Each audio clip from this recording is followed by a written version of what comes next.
sortir de sa bulle, partager. C'est maintenant ou jamais, ça peut faire des émules, qui sait. Salut Benoît. Salut Stéphane. Comment vas-tu? Très bien. Bon, vraiment très heureux de te rencontrer dans la vraie vie, pour de vrai. Donc tu es le dessinateur de notre livre Tous résistants dans l'âme et également le dessinateur du film qui porte le même nom, Tous résistants dans l'âme, qui devrait sortir au cinéma fin d'année. Eh bien écoute Benoît, on a travaillé pendant près d'un an ensemble. Oui. Voilà. Entre toutes les illustrations qui sont dans le livre et toutes les illustrations que tu as fait pour le film.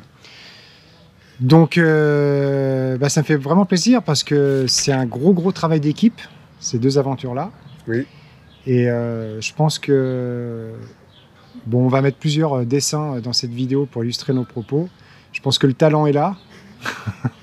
Le talent de l'artiste est là. Déjà, première question, peux-tu nous parler de toi Est-ce que tu as fait les beaux-arts? Est-ce que tu viens d'un parcours Est-ce que tu as appris la bande dessinée à Angoulême ou je ne sais pas à quelle école? Ou es-tu autodidacte? Peux-tu nous parler un petit peu de toi?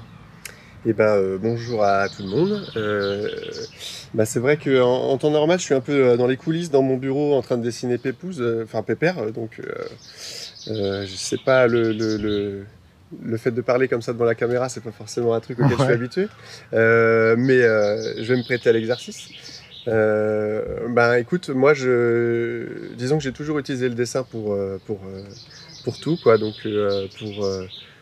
pour apprendre, pour comprendre, pour dire à une fille que j'étais amoureux d'elle. Mais en fait, je m'en apercevais pas, quoi. C'était un peu un truc. D'accord. Et non, j'ai jamais fait l'école parce qu'on m'a toujours dit, de toute façon, ça sert à rien. Mais c'est incroyable, ça, parce que moi, en fin de compte, ce qui me touche de te rencontrer, de par ton talent, parce que moi aussi, je dessinais depuis tout petit. Puis, en fin de troisième, on m'a dit non, mais il n'y a pas de travail dans le dessin. Et donc, moi, je me suis retrouvé électricien, en fin de compte. Et donc, toi, pourquoi on t'a pas dirigé vers les beaux-arts parce que tu te démarquais par rapport à ton talent au niveau de tes camarades, j'imagine. Je crois que c'est des trucs qu'on... C'est peut-être un truc que j'ai toujours eu, mais tu sais, sans jamais m'en rendre compte, quoi. Tu sais, en fait, tu réalises pas que tu peux faire un boulot. Donc après, mais en fait, du coup, je l'utilisais pour tout, même pour mes études. J'ai fait des études de psycho, par exemple, tu vois. J'utilisais le dessin pour comprendre, pour piger, quoi, tu vois, ce qui se passait, et pour essayer d'appréhender le monde, quoi. Pour prendre des notes ou... Ouais, c'est ça. C'était même quasiment pas des notes, c'était quasiment que du Tu faisais des BD. Quoi, donc je me faisais gronder par ma maîtresse parce qu'elle dit mais fais que des dessins celui-là, mais en même temps c'est comme ça que je comprenais. C'est intéressant. Donc voilà.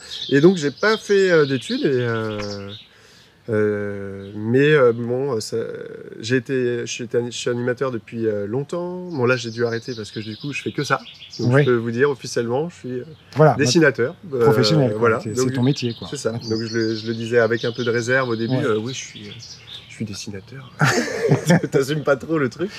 Et les gens ils te demandent mais tu fais que ça? C'est à plein temps? Non mais t'as pas un travail. Ouais, c'est ça, t'as pas un vrai travail. L'animateur, on me le disait déjà, mais t'as pas un vrai travail. Donc j'étais animateur et illustrateur, dessinateur. Et là je fais que ça. Donc j'ai arrêté même de une travailler. image de travail. Maintenant tu travailles beaucoup pour les éditeurs aussi. Voilà, c'est ça. Pour Donc l'illustration. Je travaille avec notamment Guy et Daniel. Voilà. Donc on remercie au passage. Qui est l'éditeur donc de notre livre. C'est ça. Donc j'ai travaillé, j'ai fait d'autres livres auprès de lui, mais bon, on va pas forcément en parler. Donc c'était mon 4e livre avec Guy, Tré Daniel, et au vu des récents événements, disons, j'ai essayé de comprendre, et comme ma manière de comprendre c'est le dessin, j'ai eu la chance de rencontrer des tas de gens, et Louis, je l'ai rencontré lors d'un tournage, donc, et en fait c'était rigolo parce qu'il avait fait la connaissance de Philippe Guillemant, qui lui avait parlé des dessins que j'avais fait dans son livre juste avant. Voilà, puis qui édite aussi aux éditions Guy et Daniel. Guy et Daniel aussi, donc Le Monde est petit. Et en fait c'était rigolo parce que quand Louis est arrivé à cette soirée-là, donc il y avait pas mal de monde, et en fait je me suis dit bon, à un moment je vais aller le voir pour lui dire bonjour. Et en fait c'est lui qui est venu me voir en me disant tiens salut, t'es un copain de Philippe Guillemant, donc J'ai pas eu à me présenter, donc c'était cool. C'était assez fluide, bah, même très fluide tout de suite, avec tous les gens qui étaient sur place. Et en fait, de fil en aiguille, je sais même plus comment ça s'est passé, comment on m'a demandé de faire des dessins pour le livre, parce que le livre était, en fin de compte, c'est Louis qui m'avait parlé de toi quand on a commencé l'écriture du livre. Et parce que tu travaillais déjà un petit peu pour Info Covid aussi. Ouais. Et donc là, je lui ai dit, écoute, allons-y à fond. Et j'avais vu tes dessins. Je dis, bien sûr, ça me semble évident. Et du coup, donc j'ai eu la chance de travailler pour différents collectifs, donc d'apporter mon soutien. Et avec conviction en plus. C'est-à-dire que tu fais des choix quand même de te joindre à nous. On te propose. Tu as accepté parce que tu ressens une énergie qui te parle aussi dans tout ce qu'on fait, dans les dialogues dans les propos de Louis, dans la philosophie du film et tout ça, ce sont des choses qui te touchent. Et j'ai senti combien tu te sentais partie prenante dans ces projets-là aussi. Disons que comme on se sentait pas mal bridé, et même en termes de créativité, et même au niveau artistique, et puis je me suis dit, il faut que je fasse un truc, quoi. Faut se mettre en action pour faire du bien un petit peu. Et bon, pour ceux qui connaissent un peu mes dessins ou qui vont les découvrir, moi je fais des trucs, j'essaye de mettre un peu d'humour, c'est toujours léger. Voilà, de la gaieté, de la beauté, de la joie. C'est toujours accessible, même les styles de dessin est un peu rond. Donc, Et c'est toi qui as fait d'ailleurs la typographie du logo, quoi, au moins le terme « tous résistants dans l'âme » du film. C'est toi qui l'as fait à la main, en fin de compte. Ouais, c'est ça. C'est ta typographie, comme tu dis, qui est très arrondie, qui est très lisible. Et alors, donc, sinon, est-ce que tu peux nous parler? Tu travailles depuis 10 ans. Tu m'as montré tout à l'heure, de manière très personnelle, un travail que tu es en train de faire depuis 10 ans. Qui est quoi, alors? C'est une bande dessinée. Voilà. Et en fait, c'est rigolo parce que c'est cette bande dessinée-là l'idée m'est venue en revenant d'un voyage humanitaire en Afrique. Et en fait, je me suis dit, il faut que je fasse un livre, une histoire qui fasse du bien aux gens. Parce que... donc ça touche l'Afrique quand même. Comment? L'Afrique est dans ton histoire, dans ta bande. Je me suis dit, il se passe pas mal d'injustices, il se passe pas mal. J'ai une façon de vivre qui, comparée à d'autres, est tellement aisée et tellement... et puis tu sais, tu vas forcément te comparer, quoi.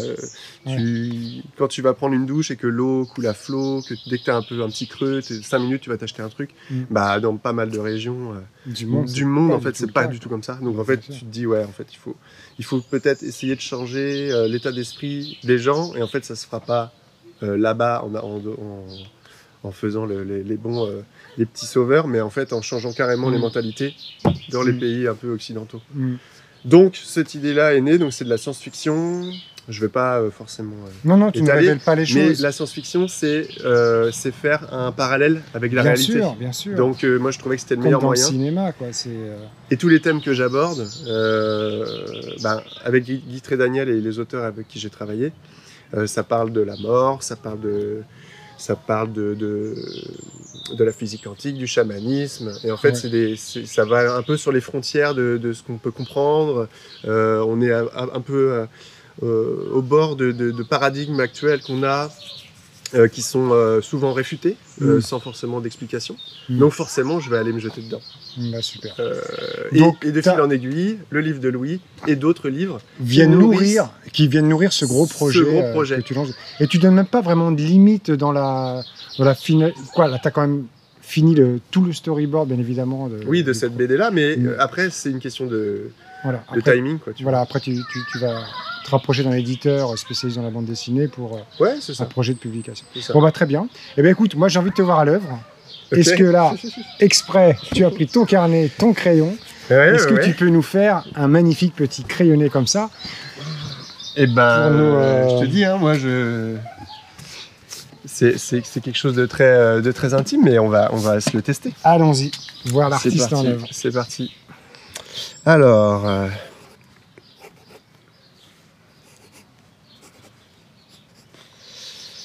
On peut discuter en même temps ou pas? Bien sûr. Alors.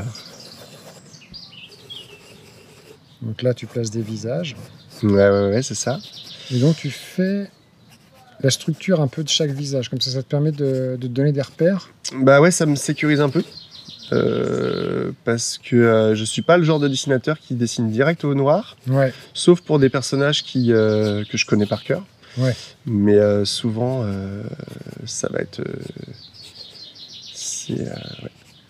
D'accord, donc tu fais les structures. Donc là, pour ces 3 visages, ouais. Et bon, après, chacun ses techniques, hein, mais disons que c'est celle avec laquelle je suis le plus à l'aise. Et forcément, si tu me demandes de dessiner en direct, je vais aller tout de suite dans ma zone de confort. Et c'est purement artisanal, parce qu'on t'a jamais formaté à dessiner d'une certaine manière. Non, mais par contre, dire que ce serait que moi, ce serait faux, parce que Oui. j'ai tellement d'artistes qui m'ont inspiré, tellement de personnes qui m'ont permis de le faire au travers pendant ces dernières années-là. Mais tu me disais, t'es très inspiré par les comics américains, en fait. Bah ouais, c'est surtout pour l'énergie qui est mise dedans, tu vois. Après, tu peux aussi prendre ça dans les mangas, Ouais. tu peux prendre ça dans la BD franco-belge, dans le cartoon. Bon, après, je sais pas trop dans quel genre je me place, mais je pense que c'est un mix de tout ça. D'accord. Donc, Et tous les dessinateurs plutôt français, comme Enki Bilal, tout ça, qui sont en science-fiction, c'est pas... non, bah non, parce pas que mais spécialement... c'est pas forcément mon style, mais par contre, ils ont... sans eux, on n'en serait pas là, en fait, niveau artistique, niveau libération, au niveau de la science-fiction. Donc, en fait, ils ont été des précurseurs. Et en fait, on profite de leur travail. Et maintenant, grâce à Internet, grâce au... en fait, on a accès tout de suite à de l'information. Et t'as des mecs qui font des tutos. Tu vois, dire que je l'aurais fait tout seul, c'est pas vrai. Mais c'est vrai que pour revenir à la BD, c'est cette BD-là qui m'a forcé à me mettre un peu aux techniques, tu sais, d'anatomie, de perspective, trucs comme ça. Et des dessinateurs comme Gottlieb, Ça fait pas partie de mes références non plus. D'accord. Mais par contre, forcément... Il a bien débridé les choses, il a bien sorti en tant qu'innovation aussi. Disons que chacun a sa... Alors, attends, voilà, direct, Vas-y. on reconnaît Louis. Hein. Voilà, très bien. La position des mains, qu'est-ce que c'est beau, hein, chez un bon dessinateur, quoi. Un dessinateur talentueux. Ça, c'est des raccourcis, hein. Il y a des manières... il y a plein de manières de faire les mains. Là, c'est un croquis. Voilà, c'est ça. Là, je te dis, c'est ma zone de confort. Je vais pas me lancer dans des tours de magie ou des trucs comme ça. Déjà, c'est très, très, très confortable. Hein. C'est très, très beau, déjà. C'est ça. Et puis, dans quelle position on va te mettre? Tiens, on va te mettre avec un... Tiens, allez, on va se lancer dans une main avec un pouce levé. Ouais. T'as pas encore utilisé ta gomme, hein. Elle est là. Non, mais c'est comme tu sais, je donne pas mal de cours aux enfants et je leur dis la gomme, c'est une espèce de béquille psychologique. Ah donc oui. on essaye de l'utiliser le moins possible. Bah oui, bien sûr. Et en fait, à partir du moment où tu te dis en fait, je vais pas utiliser ma gomme, mais en fait, tu te trompes moins. Ben oui, mais moi j'ai vu dans beaucoup de planches de dessinateurs, de grands dessinateurs, ils utilisent beaucoup le blanco, parce qu'ils reviennent à plein de fois sur le trait. Ouais, c'est Avec ça. des couches de blanco, après l'acrylique, pas l'acrylique, mais peut-être de la gouache, je sais pas quelle peinture ils utilisent. Et ben ouais. Mais, et donc il y a des BD, moi j'ai vu aussi une BDI d'Angoulême, il y a une épaisseur de blanco, de trucs, avant d'avoir le trait final quand même. Que maintenant, parce que toi, de toute façon, tu dessines beaucoup numériquement. Bah ouais, en fait, beaucoup. Je sais pas si c'est de la... Tiens, hop, la gomme. Je sais pas si c'est de la fainéantise ou... Je pense que c'est un goût du pratique. Parce que si tu rates un dessin à la peinture, tu recommences tout depuis le début.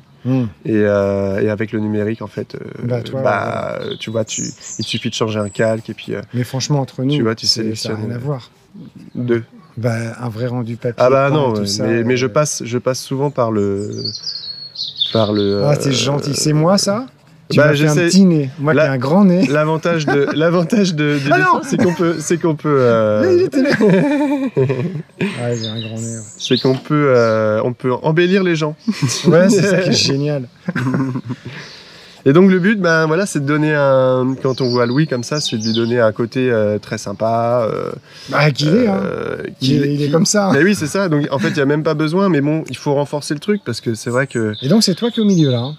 A priori, oui. Oui. A priori, oui. Tu te connais bien. Tiens, on va... encore une main, tiens. Je sais pas si je l'aurais tenté celle-là. D'où elle vient cette main? C'est ma main. C'est ma main. Allez, on se la tente comme ça. Ah, c'est pas mal, c'est pas mal. Ah ouais. C'est pas mal. Excellent. Et là, hop, les plis vite fait. Et puis bon, on va pas faire le reste, hein, mais ça vous donne une idée. C'est pas mal, c'est pas mal. J'aurais pu mieux réussir, mais t'es pas. Je te dis, dans ma tête, t'es pas. Tu veux que j'écrive le titre? Ah bah ouais. Ta typo. Tu pourrais en faire une police numérique en fait. Ouais, c'est ça. Tous résistants dans flamme. Super. Hop. Et puis, tiens, je vais glisser mon petit personnage fétiche qui se retrouve dans la BD. Donc comme ça me permettra de faire... Et en introduction de notre film aussi, on le voit apparaître. Oui, j'essaie de le placer un peu partout. D'ailleurs, pour ceux que ça amuserait, il est caché dans tous les livres que j'ai illustrés. Ah ouais. Donc aussi dans le livre dans ton livre et celui de Louis. Et bah, donc il est caché. Cherchez-le, ceux qu'on le livre. Voilà, c'est ça. Et puis ma signature. Ah oui. Super. Et voilà, c'est pas mal. Magnifique. Bravo. Très sympa. Super. Bon bah écoute Benoît, merci beaucoup. C'était très sympa. Bah ouais, cette petite vidéo, écoute. Ouais, je m'en faisais toute une montagne, mais en fait. Bah voilà, c'était très simple. Et puis bah voilà, on découvre progressivement l'équipe de ce film et avec beaucoup de joie, avec beaucoup de plaisir, et puis tous résistants dans l'âme. C'est ça. Et donc je profite du titre que tu cites pour encourager toutes les personnes qui ont pu participer de près ou de loin en écoutant leur cœur, en se disant ouais, il y a des choses quand même qui se trament, qui sont pas forcément terribles. Donc c'est vrai que nous on est peut-être mis un petit peu en lumière, mais il faut pas oublier tous les gens qui sont qui font chacun fait à son niveau. Moi j'ai la chance d'avoir le dessin et chacun a des capacités là-dedans, donc bien sûr. Voilà, donc c'est un hommage. Et puis merci à toi, merci à Louis, merci à Guy Trénayal et toute l'équipe. Voilà. Et on fait ça pour que le monde soit plus joli. Voilà. On est à l'œuvre, on est dans l'action en tous les cas. On fait du mieux qu'on peut. Merci beaucoup Benoît. Merci à tous et puis à la très prochaine. bientôt.